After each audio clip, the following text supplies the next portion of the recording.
In Hinduism, there are many forms of God. So we follow Ram, we follow Sita, we follow Krishna.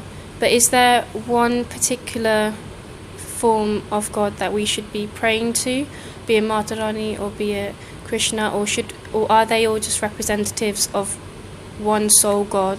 Okay, this question actually worries or confuses a lot of Hindu youngsters. And forget about Hindus, it confuses the non-Hindus even more. Because they think this weird religion has got so many gods. And if I ask all of you, look, Shiva, do you think is ultimate almighty? You say yes. Vishnu, yes. Ultimate almighty, yes. Ultimate, yes. And Mother Goddess, of course, Mother Goddess. How can we forget them? She is ultimate too. Now you see, straightway a contradiction. Come on, you can't have too many ultimates. This is not ultimate enough. So which one is the right one? Can the real God stand up, please? That's what she's asking in a nice way. And what's the answer? The answer is this. It's very interesting. You see, this is important for you to know. It's very good that the question comes from you. This religion that appears is called polytheism, many gods. And then you all say, yeah, many gods, yes, we'll all go, yeah. Actually, it's not polytheist. It appears polytheist, it's actually pluralist. It says the same ultimate reality that you are trying to relate to, you can call it by different names and give it different forms. Names and forms can be different, but the same reality, ultimate reality. So not many gods, but many ways to think about God. This is a big difference. If you said many gods, it's a naive, not well thought out religion at all. It's not, they have not thought it out properly. When I say many ways to think about God, that's grand, it's majestic. It allows different individuals to relate to the idea of spirituality in his own individual mode. So a different group will say, oh, we love Krishna, okay, sing his glory. Oh no, we like Shiva. Go for it, my friends. The way you are relating to the ultimate is through the name and form of Shiva. Go for it. This is the answer. The name the Hindus give the comprehensive idea of God is, you'll be surprised, is Brahman. Now the word Brahman, there is no person, like Brahma is different person, not Brahma. We're talking Brahman, Brahma.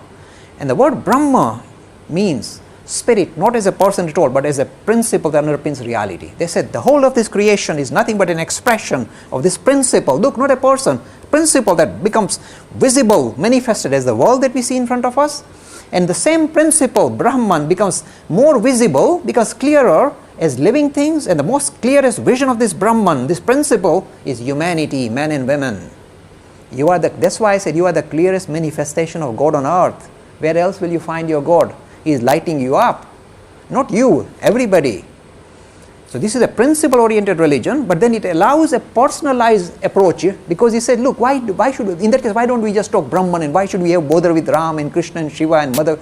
The reason why we have to bother is because we are human, and you got human failings, or if you like, human limitations. As we are human, the only way we can build a relationship with this principle called Brahman is to think of this principle as a personality. Suppose I said, build relation with Brahman. You say, what do I do now? I said, no, think of Mother Goddess, sweet, with flowing hair. And you want to say, oh, mommy. Now it's easy to build relationship. With Brahman, how do you build a relationship? It's a principle, it's abstract. When you turn that principle into a personality, then you can build friendship, relationship, like a mother figure, father figure, friend. See, the Hindu religion is the only one that allows you to think of God in a variety of different ways. Not just father in heaven, like Christianity, mommy in heaven. Why not mommy? Mommy is a sweeter, kinder, cuddlier, less hairy than daddies. Why can't you think of God like mommy? Why daddies all the time? Why fixation? In fact, the Gayatri that you just recited gives you the clue of the Hindu tradition. This is what it translates as, let us meditate on the glorious effulgence of that Supreme Being who has created the universe.